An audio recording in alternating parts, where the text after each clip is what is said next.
விவசாயத்துக்கு முக்கியத்துவம் கொடுப்போம். வணக்கம் உறவுகளே, நான் சுவிஸ்மாலா. நான் நல்ல நிலைமை இருக்கிறேன். நீங்கள் எல்லாரும் எப்படி? நீங்கள் எல்லாரும் நல்ல நிலைமை இருப்பீங்கன்னு சொல்லித்தான் நினைக்கிறேன். இந்த காணொலியில் இன்றைக்கு நாங்கள் பார்க்க போகிறது என்ன விடயம் என்று சொன்னால், சுவிஸ் நாட்டினுடைய விவசாயம். அதாவது இந்த நாட்டினுடைய விவசாயத்தினுடைய பல்வேறு தனி சிறப்புகளை தான் நாங்கள் இன்றைக்கு பார்க்க போகிறோம். அந்த சிறப்புகளை நாங்கள் பார்க்குறதுக்கு முதல்ல என்னுடைய காணொலியை சப்ஸ்கிரைப் பண்ணாதவர்கள் சப்ஸ்கிரைப் பண்ணிட்டு பார்த்தீங்கன்னு சொன்னால் எனக்கு ஒரு பெரிய சப்போர்ட்டாக அமையும். இப்போ வாங்கோ, நாங்கள் இந்த சுவிஸ் நாட்டினுடைய விவசாயத்தினுடைய தனி சிறப்புகளை பற்றி நாங்கள் பார்ப்போம். பார்த்திங்கன்னு சொன்னால் இப்போ சம்மர் காலத்தில் சுவிஸில் விவசாயம் அந்த மாதிரி களகட்டும். அந்த காட்சிகளை இந்த கண்ணில் பட்ட காட்சிகளையும் தான் உங்களுக்கு காட்சிப்படுத்த போகிறேன். அதே நேரத்தில் பார்த்திங்கன்னு சொன்னால் இந்த சுவிஸ் நாட்டினுடைய விவசாயத்தை பற்றிய ஒரு குறுகிய ஆனால் விஷயங்களை உள்ளடக்கிய ஒரு தகவல்களோடு தான் உங்களுக்கு தரப்போகிறேன். என்னபடியாக ஒரு நாட்டினுடைய விவசாயத்தை நீங்கள் அறிஞ்சு கொள்கிற வாய்ப்பு இந்த காணொளி மூலம் உங்களுக்கு கிடைக்கும். என்றபடியாக வாங்கோ, நாங்கள் தொடர்ச்சியாக இந்த காணொளிக்குள்ளே போவோம். அதே நேரத்தில் பார்த்திங்கன்னு சொன்னால் நல்ல அழகிய காட்சிகளையும் நான் இதுக்குள்ள உள்ளடக்கி இருக்கிறேன். அதாவது சொல்லப்போனால் சுவிஸினுடைய பசுமை எல்லாவற்றையுமே நான் இதுக்குள்ள உள்ளடக்கி இருக்கிறேன்.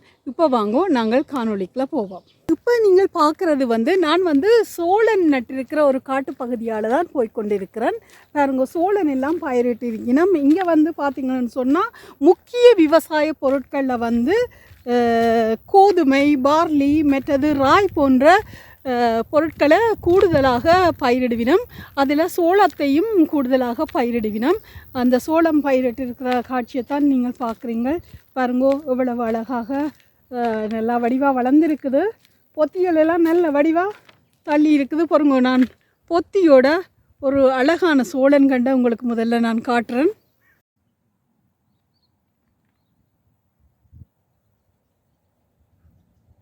அப்படி பார்க்குறதுக்கு பச்சை பசேலண்டு நல்ல அழகாகவும் இருக்குது, நல்ல பசுமையாகவும் இருக்குது பார்க்கல.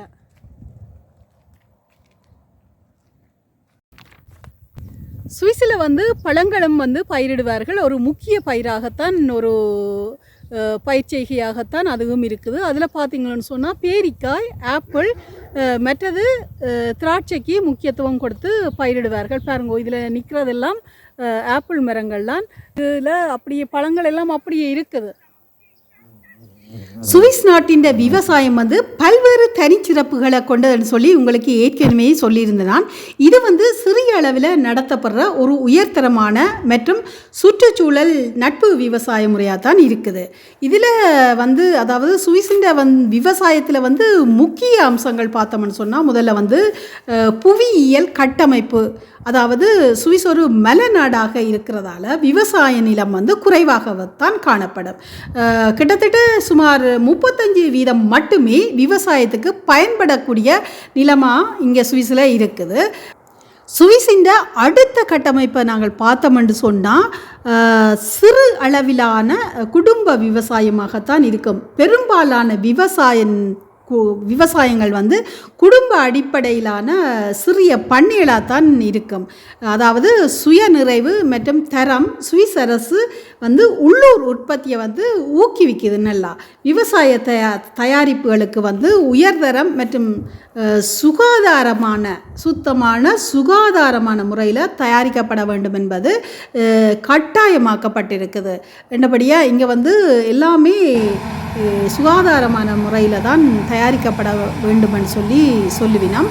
அடுத்தது பார்த்திங்கன்னு சொன்னால், பாருங்க, இந்த காட்சியில் கோதுமை பயிர் வெட்டி எடுக்கணும். அந்த காட்சியை தான் நீங்கள் பார்க்குறீங்க. பாருங்க, இப்போ கோதுமை பயிர்களை வெட்டக்கூடிய சீசன். அந்தபடியாக அதை நல்ல வடிவாக அறுவடை செய்யணும். அந்த காட்சியை உங்களுக்கு உள்ளடக்கி இருக்கிறேன்.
சுவிஸில் பார்த்தீங்கன்னு சொன்னால் மாடுகள் மேய்க்கின்ற பண்ணைகள் வந்து மிக மிக முக்கியமானவையாக காணப்படுது. அதிலும் வந்து பால் வளர்ப்பு மற்றும் பால் உற்பத்தி, அதாவது பால் உற்பத்தி என்று சொல்லிக்கலாம் சீஸ், மற்றது பட்டர், மற்றது மில்க், பால் அதிகமாக இங்கே உற்பத்தி செய்யணும். அதாவது ஆவின் பண்ணை மாடுகள், மற்றது மாடுகளுக்கான மேய்ச்சல் நிலங்கள் வந்து இங்கே முக்கிய இடம் பிடிக்குது.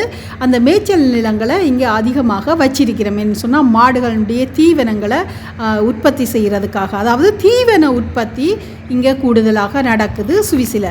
மற்றது பார்த்திங்கன்னு சொன்னால் காய்கறிகள், அப்படியே ஃப்ரெஷ்ஷான காய்கறிகள் இங்கே வந்து எந்தவித மருந்துகள் கூட நாங்கள் அடிக்க தேவையில்லை. சும்மா தூவி விட்டாலே அப்படியே அந்த மாதிரி செழித்து வளர்ந்து எங்களுக்கு பலன் தரக்கூடியதாக இருக்கும். மற்றது பார்த்திங்கன்னு சொன்னால் மரச்செடிகள், துருவ நில பயிர்கள் எல்லாம் இங்கே இருக்குது. நான் ஏற்கனவே உங்களுக்கு சொன்னேன் தானே, சிறு அளவிலான குடும்ப விவசாயம்தான் இங்கே கூடுதலாக நடக்குது. பெரும்பாலான விவசாயங்கள் வந்து குடும்ப அடிப்படையிலான சிறிய பண்ணையத்தான் இருக்குதுன்னு சொல்லி நான் உங்களுக்கு ஏற்கனவே நான் சொல்லி இருக்கிறேன். அடுத்தது நாங்கள் பார்ப்போம் சொன்னால் ஊக்குவிப்பு. ஒரு விவசாயத்துக்கு முக்கியமானது வந்து ஊக்குவிப்பு. அந்த ஊக்குவிப்பு இருந்தால் தான் விவசாயிகள் விவசாயத்தை நல்ல முறையில் வந்து கொண்டு சேர்க்கலாம். அதாவது ஊக்குவிப்பு மற்றும் ஆதரவு சுவிஸில் பார்த்தீங்கன்னு சொன்னால் சுவிஸ் அரசு வந்து விவசாயிகளை மானியங்கள், அடுத்தது பார்த்தீங்கன்னு சொன்னால் சுற்றுச்சூழல் நெறிமுறைகள், நிலத்தடி நீர் பாதுகாப்பு, அதாவது இயற்கை விவசாயம், ஆர்கானிக் ஃபார்மிங் சொல்லுவோம், போன்ற வழிகளில் வந்து நல்லாவே ஊக்குவிப்பு கொடுத்து கொண்டு இருக்கிறது. சுவிஸின் முக்கிய விவசாய பொருட்களில் பால் மற்றும் பால் சார்ந்த பொருட்கள்னு சொல்லியிருந்தேன் நான். கோதுமை, பார்லி, ராய் போன்றவை. மற்றது உருளைக்கிழங்கு, மற்றது காய்கறிகள், ஆப்பிள், பேரிக்காய், திராட்சை எல்லாம் முக்கியமாக இடம்பெறுது. அதே நேரத்தில் பார்த்திங்கன்னு சொன்னால் மலர் வளர்ப்புக்கு முக்கியத்துவம் கொடுக்கணும். அதாவது இங்கே வாங்குறதுக்கு, நாங்கள் பயன்படுத்துறதுக்கு மட்டும் இல்லை, வெளிநாடுகளுக்கு அனுப்புறதுக்கு, அதாவது ஏற்றுமதிக்கும் சேர்த்து தான் இந்த மலர்களை வளர்க்கினோம். அதோடு பார்த்திங்கன்னு சொன்னால் சவால்கள், நிறைய சவால்களை சுவிஸ் விவசாயம் ஏற்க வேண்டி இருக்குது. அதாவது விவசாய நிலம் குறைவாக இருப்பது, அதாவது மலை நிலத்தில் வந்து விவசாயம் செய்கிறது வந்து ஒரு சரியான சிரமமான ஒரு விஷயம். வேளாண்மை துறையில் வந்து தொழில்நுட்ப நுழைவுக்கான செலவுகள் வந்து அதிகம். சர்வதேச சந்தையில் வந்து உள்ள போட்டிகள் மற்றும் விவசாயிகள் வந்து ஏற்றுக்கொள்ள வேண்டிய ஒரு விஷயமாக இருக்குது. மற்றது கண்ணாடி வீட்டு பண்ணை, மற்றது குளிர்காலத்தை சமாளிக்கிறதுக்கு இங்கே செய்து கொண்டிருக்கிறோம். முடிவில் நாங்கள் பார்த்த மாதிரி இருந்தால் சுவிஸ் நாட்டின் விவசாயம் ஒரு சிறிய அளவிலான ஆனால் தரம் மிக்க சுற்றுச்சூழல் நட்பு மற்றும் அரச ஆதரவு பெற்ற துறையாக இருக்குது என்று தான் சொல்ல வேணும். இது வந்து பசுமை பொருட்கள், உயர்தர உணவுகள் மற்றும் தூய்மையான வழிமுறைகளில் முன்னிலையில் உள்ளது என்றது தான் நாங்கள் சொல்ல வேணும் சுவிஸில். என்றபடியாக ஒரு உயர்தரமான சிறிய நிலங்களில் செய்தாலும் அவர்கள் உயர்தரமான ஒரு பயிற்சிகளை தான் இங்கே மேற்கொள்ளுவினம் என்றதைத்தான் நாங்கள் முடிவுக்கு கொண்டு வரலாம்.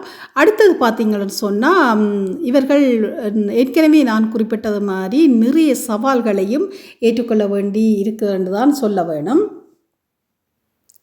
ஆரோக்கியமான உணவுகளை உற்பத்தி செய்கிற ஒரு அழகான சிறந்த நாடு, வாழ்வதற்கு ஏற்ற ஒரு நாடு தான் சுவிஸ் நாடு. அந்த நாட்டில் நாங்களும் வசிக்கிறதுல பெருமைப்படுறோம். எங்கட நாடு போன்று தான் மிகவும் செழிப்பான நாடு தான் சுவிஸ் நாடு. என்றபடியாக எங்கட நாட்டிலும் இதே போன்று செழிப்பான விவசாயத்தை மேற்கொள்ளலாம் என்றது என்னுடைய கருத்து. மக்களே, சுவிஸ் நாட்டினுடைய விவசாயம் உங்களுக்கு சிறப்பாக காட்டி இருக்கிறேன்னு நினைக்கிறேன். இதை பற்றி நீங்கள் என்ன நினைக்கிறீங்கள்? கமெண்ட்ல சொல்லுங்க. உங்களோட கமெண்ட்டை நான் எதிர்பார்க்குறேன். இந்த காணொலி உங்களுக்கு பிடிச்சிருந்தால் லைக் பண்ணுங்க, ஷேர் பண்ணுங்க, சப்ஸ்கிரைப் பண்ணுங்க. அப்படியே பக்கத்தில் இருக்கிற பெல் பட்டனை நீங்கள் அழுத்தினாத்தான் நான் போடுற காணொலி எல்லாம் உங்களுக்கு உடனுக்குடனே வந்து சேரும். மீண்டும் இதே போன்ற சிறந்த காணொலிகளுடன் உங்களை சந்திக்கிறேன். இதோடு நான் உங்களிடமிருந்து விடைபெறுகிறேன். நன்றி, வணக்கம்.